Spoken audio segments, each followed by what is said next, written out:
Hello welcome back to our channel. ఈరోజు మేము బెంగళూరులో ఉన్న శివోహం టెంపుల్కి అయితే వెళ్తున్నాము. Just small weekend trip. Weekend ఎక్కడికైనా వెళ్తే బాగుంటుంది అనిపించి యూట్యూబ్లో బెంగళూరులో చూడాల్సిన టెంపుల్స్ ఏంటి అని సెర్చ్ చేసి అండ్ వాటిల్లో మాకు దగ్గరలో ఉన్న టెంపుల్స్ ఏంటి గూగుల్ సెర్చ్లో టెంపుల్స్ నియర్ మీ అని చూసుకొని ఇక్కడికైతే వచ్చాము. ఈ టెంపుల్ అందరికీ అయితే నచ్చకపోవచ్చు, మేబీ ఆర్టిఫిషియల్ సెట్టింగ్ టైప్లో అనిపిస్తుంది. కానీ కొంచెం భక్తి ఎక్కువ ఉన్న వాళ్ళు, క్రియేటివిటీ ఇష్టపడే వాళ్ళకైతే తప్పకుండా నచ్చుతుంది ఈ టెంపుల్. ఎందుకలా చెప్తున్నాను అంటే, మేమిద్దరం వెళ్ళాం కదా, మా హస్బెండ్ అండ్ వైఫ్. సో నాకైతే నచ్చింది, మా ఆయనకైతే అంతగా ఎక్కలేదు. ఎందుకంటే ప్రాక్టికల్గా చూసుకుంటే లోపల మొత్తం కూడా ఇప్పుడు ఎగ్జిబిషన్స్లో ఎలా పెడతారు సెట్టింగ్స్, సో అలా ఏర్పాటు చేసినట్టే ఉంది టెంపుల్. పెద్ద శివ విగ్రహం, అలాగే లోపల అన్నీ కూడా మనం మనీ పే చేసి టికెట్స్ ఎక్కడికక్కడ తీసుకొని మొత్తం కూడా చూసుకుంటూ రావాలి. సో అది కొంచెం న్యాచురల్గా అయితే అనిపించదు. సో నాకైతే పర్సనల్గా నచ్చింది. ఎందుకు అంటే ఇందాక చెప్పినట్టు మనసులో మనం ఎక్కువ భక్తి ఉన్న వాళ్ళం రాయిని చూసినా సరే మనకి ఆ ఫీలింగ్ దేవుడు అని ఫిక్స్ అయితే అది ఖచ్చితంగా దేవుడు అనే నమ్మేస్తాం కాబట్టి. అండ్ ఇంకోటి, ఈ టెంపుల్కి వచ్చే ముందు నేను ఈ లోపల ఎలా ఉంటుంది ఏంటి అని సమ్ యూట్యూబ్ వీడియోస్లో చూడడం వల్ల ఒక ఐడియా అనేది నాకు ఉంది కాబట్టి నాకైతే వేరేగా ఏమీ అనిపించలేదు. మేబీ క్రియేటివ్నెస్ అనేది మనకి అడుగడుగునా కూడా కనిపిస్తూ ఉంటుంది. చాలా మంచిగా యూనిక్ ఐడియాతో బ్యూటిఫుల్గా సెట్ చేశారు అంతా కూడా. మనకి ఎంట్రన్స్లోనే బయట రోడ్డు మీదకు ఉంటుంది, అక్కడ స్పేస్ ఎక్కువ లేదు కదా, సో చిన్న శివలింగం టైప్లో ఎంట్రన్స్ని పెట్టారు. అక్కడే చాలా బాగా అనిపించింది నాకు, అంత చిన్న స్పేస్ని కూడా అట్లా యూటిలైజ్ చేసుకోవడం అనేది. ఆ శివలింగం టైప్లో ద్వారాన్ని అలా పెట్టి లోపల గుహలాగా లోపలికి వెళ్ళి అక్కడ పెద్ద స్పేస్ అనేది ఇంకా అక్కడ మిగతాది మొత్తం ఏర్పాటు చేశారు. లోపలికి వెళ్ళిన తర్వాత మనం ఫస్ట్ టికెట్స్ అవి తీసుకుంటే అక్కడ నార్మల్గా శివుడిది మధ్యలో కనిపిస్తూ ఉంటుంది పెద్ద విగ్రహం అనేది. ఇంకా అటు ఇటు అనేది మనం చూసుకోవాల్సినవి అక్కడ ఏమేమి చేశారు అవన్నీ కూడా ఉంటాయి. టికెట్స్ తీసుకొని ఎంట్రన్స్లోకి అట్లా వెళ్తే క్యూ లైన్స్ లాగా పెట్టారు లోపలికి వెళ్ళటానికి. ఆ క్యూ లైన్స్కి వరుసనే ఇత్తడి గిన్నెలు పెట్టారు. అవి ఎందుకు అంటే మనం క్యూ లైన్లో వెళ్ళేటప్పుడు ఒక్కొక్క గిన్నెలో 108 గిన్నెలు ఉన్నాయి మొత్తం కూడా. ఒక్కొక్క రుద్రాక్ష వేస్తూ ఓం నమః శివాయ మంత్రం జపిస్తూ అలా ముందుకు వెళ్తూ ఉండాలన్నట్టుగా వాళ్ళ కాన్సెప్ట్. సో అక్కడ మనకి ఒక గిన్నెలో 108 రుద్రాక్షలు అండ్ ఒక కాశీదారం కూడా ఇస్తారు ఆ టికెట్ వాళ్ళకి ఇస్తే. సో అవి వేసుకుంటూ ఓం నమః శివాయ జపం చేసుకుంటూ అలా ముందుకు వెళ్ళాలన్నమాట. ఇదైతే చాలా బాగుంది. క్యూ లైన్స్లో పెద్ద పెద్ద గుళ్ళల్లో కూడా ఇలాంటివి పెడితే బాగుంటుంది అనిపించింది నాకైతే. ఎందుకంటే నార్మల్గా అలా నుంచోవడం అది టైం వేస్ట్లా కాకుండా మనసులో దేవుడి జపం చేస్తే ఇంకా మంచిది, కానీ అట్లా చేయడం అందరూ చేయరు కదా. సో ఇలాంటివి పెడితే చక్కగా నోట్లో నుంచి ఓం నమః శివాయ అనే ధ్యానం వస్తుంది, మనకు ఒక పని ఉన్నట్టు ఉంటుంది క్యూ లైన్స్లో వెళ్ళేటప్పుడు. బాగుంది, ఈ కాన్సెప్ట్ అయితే నాకు నచ్చింది. అండ్ పిల్లల్ని కూడా ఎంగేజ్ చేసేలాగా ఈ టెంపుల్స్కి వచ్చినప్పుడు ఆ క్యూ లైన్స్లో మెయిన్గా నుంచున్నప్పుడు విసిగిస్తూ ఉంటారు. సో అలా కాకుండా ఇలాంటివి ఏమన్నా ఉంటే చక్కగా వాళ్ళు కూడా ఇంట్రెస్టింగ్గా చేస్తూ ముందుకు వెళ్తారు. ఈ 108 రుద్రాక్షలు వేసేసిన తర్వాత ఇటు పక్కన శివలింగం అయితే ఉంది. ఇక్కడ మన పేరు చెప్పి అర్చకులు ఈ శివాభిషేకం చేయిస్తారు మనతో, ఒక 2 చెంబులు నీళ్ళు ఇచ్చి. నెక్స్ట్ ఆ అభిషేకం అక్కడ ఆ కొబ్బరికాయ అవి అయిపోయిన తర్వాత అటు నుంచి ఇంకో రూట్కి అలా వెళ్తే పైన వినాయకుడు పెద్ద విగ్రహం ఒకటి ఉంది. సో అటైతే వెళ్ళాలి. వెళ్ళేటప్పుడు ఈ కాశీదారం ఇచ్చారని చెప్పా కదా ఈ రుద్రాక్షలతో పాటు. సో అదైతే ఒక చెట్టులాగా ఉంది, మరి అది ఎందుకు కడతారేమో నాకైతే అర్థం కాలేదు. కానీ సో ఇక్కడ ఇట్లా కట్టేసి ఇలా వినాయకుడి దగ్గరికి ఈ వేలోనే మధ్యలో ఇట్లా నడుచుకుంటూ వెళ్ళాలి. టికెట్స్ కొనేటప్పుడే మనకు ఒక కవర్ అయితే ఇస్తారు, దాంట్లో కొబ్బరికాయలు, అగరబత్తులు, అరటిపళ్ళు ఇవన్నీ కూడా ఉంటాయి. సో దారి మధ్యలో ఈ దేవుళ్ళకి ఇట్లా ఎక్కడెక్కడ కావాల్సినాయో అక్కడక్కడ పెడుతూ అట్లా వెళ్ళాలి. సో వినాయకుడి దగ్గర అయితే అరటిపళ్ళు పెట్టేశాము. వినాయకుడికి నమస్కరించుకొని అలా ముందుకు వెళ్తే ఇక్కడ ఒక గుహలాగా ఏర్పాటు చేశారు, చాలా కొత్తగా అనిపించింది. అదేంటంటే పంచధామాలు అంటారు కదా, రిషికేశ్, హరిద్వార్ ఇవన్నీ కూడా అక్కడ ఎట్లా అయితే థీమ్ ఉంటాయో అక్కడ ఫేమస్ ఏముంటాయో సో అట్లా ఏర్పాటు చేశారనమాట. మనం అక్కడికి వెళ్ళినట్లు ఆడియో కూడా బ్యాక్గ్రౌండ్ వెల్కమ్ టు హరిద్వార్, హర హర మహాదేవ, ఓం నమః శివాయ అనుకుంటా అక్కడ లింగం ఎలా ఉంటుందో అలా ఏర్పాటు చేశారు మొత్తం కూడా. సో చాలా కొత్తగా అనిపించింది, బాగుంది. మనం మనసు పెట్టి నిజంగా చాలామంది వెళ్ళలేం కదా, అక్కడ దాకా వెళ్ళే వాళ్ళు చాలా తక్కువే ఉంటారు, అదృష్టం ఉండాలి కదా. సో మనం నార్మల్గా ఇంట్లో కూర్చొని మెడిటేట్ చేసుకుంటూ చాలా కోరుకున్నప్పుడే దేవుడు అక్కడ వెళ్ళాము అని మనసులో తలుచుకుంటేనే ఆ పుణ్యంలో కొంచెం అన్నా మనకి పడుతుంది. బట్ ఇట్లాంటివి మనం చక్కగా ఇట్లా ఈ కనీసం డైరెక్ట్గా వెళ్ళకపోయినా ఇలా ఈ సెట్టింగ్స్ టైప్లో ఇట్లా వెళ్తూ నిజంగా మనం అక్కడికి వెళ్ళామని మనసులో తలుచుకుంటూ అలా వెళ్తూ అలా ఇది చేసినా మనకి పుణ్యం ఖచ్చితంగా దక్కుతుంది. వెళ్ళిన ఫలితం అనేది మన ఖాతాలో ఎంతో కొంత అయితే పడుతుంది. సో ఈ కాన్సెప్ట్ కూడా నాకు నచ్చింది.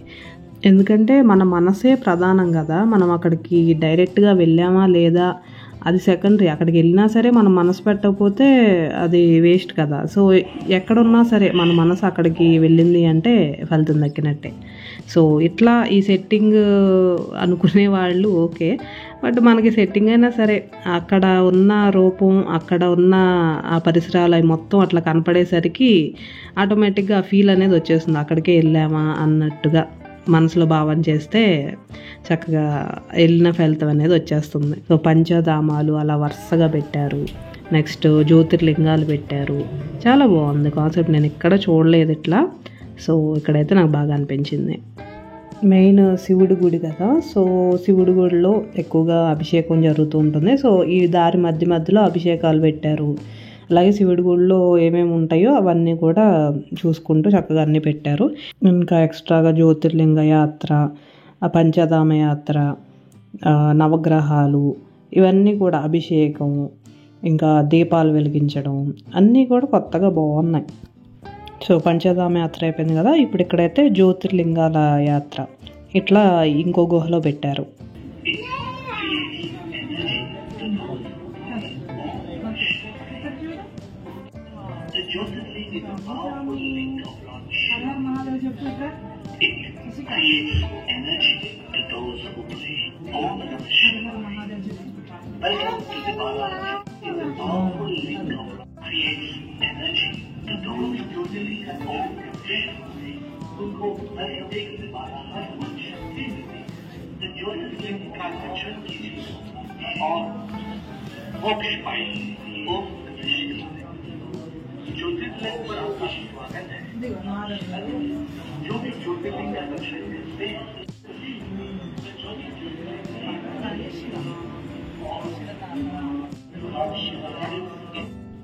ఇక్కడ వెనకాల బోర్డు మీద రాశారు కూడా, సోమనాథ్ గుజరాత్లో ఉంటుంది జ్యోతిర్లింగం. ఏ జ్యోతిర్లింగం దగ్గర ఫేమస్ ఏంటి అవన్నీ కూడా మనం చదువుకుంటూ కూడా వెళ్ళొచ్చు.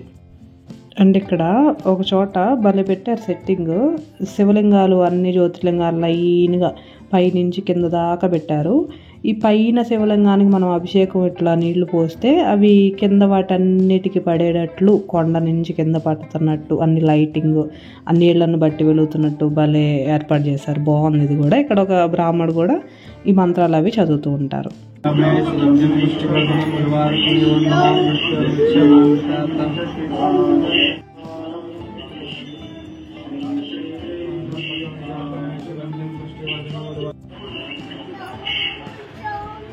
శివతాత okay.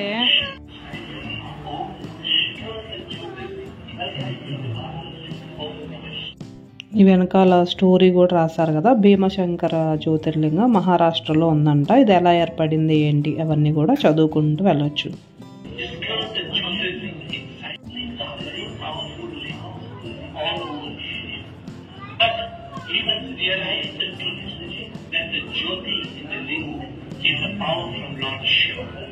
Lord Shiva lives inside your heart. Discover the Jyotirling inside your heart. Shiva lives inside your heart. Discover the Jyotirling inside your heart. Om Namah Shiva. The Jyotirlings are very powerful links all over India. But in the power from Lord Shiva, Lord Shiva lives inside your heart. అట్లా జ్యోతిర్లింగ యాత్ర కూడా complete చేసేస్తే బయటకు వచ్చేస్తే main మధ్యలో ఉన్న శివ విగ్రహం అయితే ఇక్కడికి వచ్చేస్తాం. ఈ ముందు మానస సరోవరం లాగా చిన్నది ఏర్పాటు చేశారు. సో అక్కడైతే కాయిన్స్ ఓం నమ శివాయ ఈసారి చదువుకొని అట్లా మానస సరోవరంలో వేయడం అట్లా వేసి అక్కడ దీపాలు వెలిగించాలన్నట్టుగా పెట్టారు ఇక్కడ.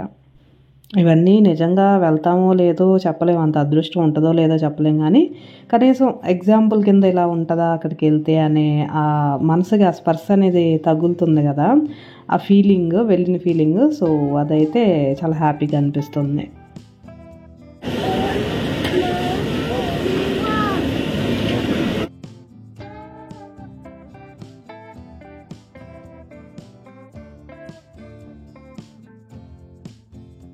ఇటు సైడు అందరూ దీపాలు వెలిగించడానికి ఇక్కడ ఒక పెద్ద దీపం లాగా పెట్టేశారు. దాన్ని వెలిగించి ఇక్కడ నీళ్ళల్లో వదలాలి. అలాగే అటు ఇంకో సైడు ఈ అగరవత్తులు వెలిగించడానికి కూడా ఒక పెద్ద దీపాన్ని వెలిగించి అక్కడ ఉంచారు. సో దానికి అంటించి అగరవత్తులు కూడా అక్కడ పెట్టేయాలి. ఇక్కడ పార్వతీదేవి, వినాయకుడు, నంది వీళ్ళనైతే ఒక సైడ్కి పెట్టారు. ఇట్లా ఈ వంతెనలాగా పెట్టారు. ఇలా మనం దాటి అటు సైడ్ వెళ్తే శివలింగం ఇంకొకటి ఉంటుంది.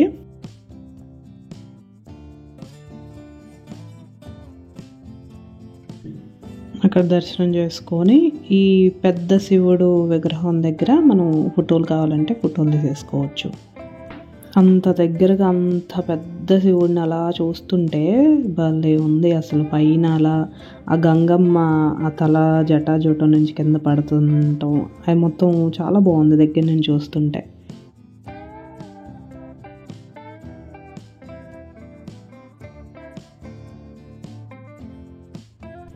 సో అక్కడి నుంచి కొంచెం ముందుకు వెళ్తే ఇక్కడ హోమగుండంలాగా ఏర్పాటు చేశారు. ఇది కూడా ఒక టికెట్ తీసుకొని మనం అక్కడ పంతులు గారికి ఇస్తే ఆ హోమగుండంలో ఏవో మంత్రాలు చదివి వాళ్ళు ఇచ్చినవి బ్రాహ్మడే వేస్తారు మన చేత. నెక్స్ట్ ఇక్కడ గ్లోబ్ లాగా ఒక బంతిలాగా ఏర్పాటు చేసి నవగ్రహాలు దాని లోపల పెట్టారు. ఇది కూడా భలే కొత్తగా అనిపించింది. పైన అంతరిక్షంలోకి వెళ్ళిన ఫీలింగ్ అయితే వచ్చింది. సో భలే క్రియేటివ్గా అన్నీ కూడా చేశారు. ఏదైనా మన నమ్మకాన్ని బట్టే ఆధారపడి ఉంటుంది కదా. సో ఇక్కడ హోమం అవి ఉన్నాయి అంటే ఇప్పుడు మనం నార్మల్గా ఇంట్లో రోజుకి 108 సార్లు శివనామం జపిస్తేనే ఆ ప్రదేశం పవిత్రం అయిపోతుంది. సో అలాంటిది ఇక్కడ హోమాలు ఎంతో కొంత రోజు కూడా డైలీ ఉంటూనే ఉంటాయి కదా. ఆ నామజపాలు, హోమానికి సంబంధించిన ఆ మంత్రాలు, అలాగే చుట్టూ వాతావరణం అంటే దేవుడియే ఉన్నాయి, శివలింగాలు, అవన్నీ అభిషేకాలు, అవన్నీ ఫ్రీక్వెంట్గా చేస్తున్నప్పుడు అది ఖచ్చితంగా ఎంత సెట్టింగ్ అయినా సరే పవిత్రం అయిపోతుంది. సో నాకైతే అలా అనిపించింది, బాగుంది, మంచి ఫీలింగ్ అయితే ఉంది. సో మొత్తం అయిపోయిన తర్వాత ఇక్కడ చక్కగా ఇట్లా కుర్చీలాగా పెట్టారు, ఒక టెంట్ లాగా వేసి అక్కడ కూర్చొని స్వామిని అలా చూస్తూ ప్రశాంతంగా కాసేపు కూర్చోవచ్చు. పెద్ద విగ్రహాన్ని అలా చూస్తూ చాలా బాగుంది.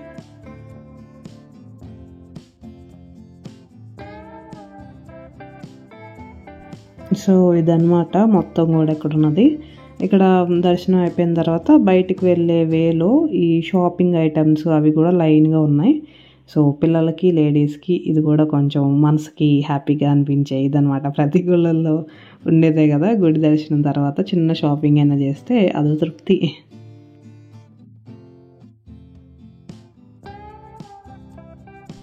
సో ఇదన్నమాట శివోహం టెంపుల్ గురించి అయితే నాకు తెలిసినవి చెప్పాను, నాకు అనిపించినవి. నాకైతే ఓవరాల్గా గుడ్. ఒకసారైనా వెళ్తే బెటర్. ఇక్కడ బెంగళూరు వచ్చిన వాళ్ళు దగ్గరలో ఉంటే కనుక తప్పకుండా వెళ్ళండి. సో ఆర్టిఫిషియల్గా ఫీల్ అయ్యి వెళ్తే మనం ఇది కూడా ఆనందాన్ని అనుభవించలేము. సో కొంచెం మైండ్లో క్లియర్ మైండ్తో వెళ్తే కనుక హ్యాపీగా ఎంజాయ్ చేయగలం, దర్శనం కూడా చేసుకొని మంచిగా మనశ్శాంతిగా బయటకు వచ్చేయగలం. ఈ వీడియో నచ్చితే లైక్ చేయండి, టెంపుల్ ఎలా అనిపించిందో కమెంట్ చేయండి, అలాగే ఫ్రెండ్స్ తో షేర్ చేయండి. అండ్ మరిన్ని ఇంట్రెస్టింగ్ అండ్ యూస్ఫుల్ వీడియోస్ కోసం మా ఛానల్ తప్పకుండా సబ్స్క్రైబ్ చేసుకోండి. Thank you for watching. See you next video.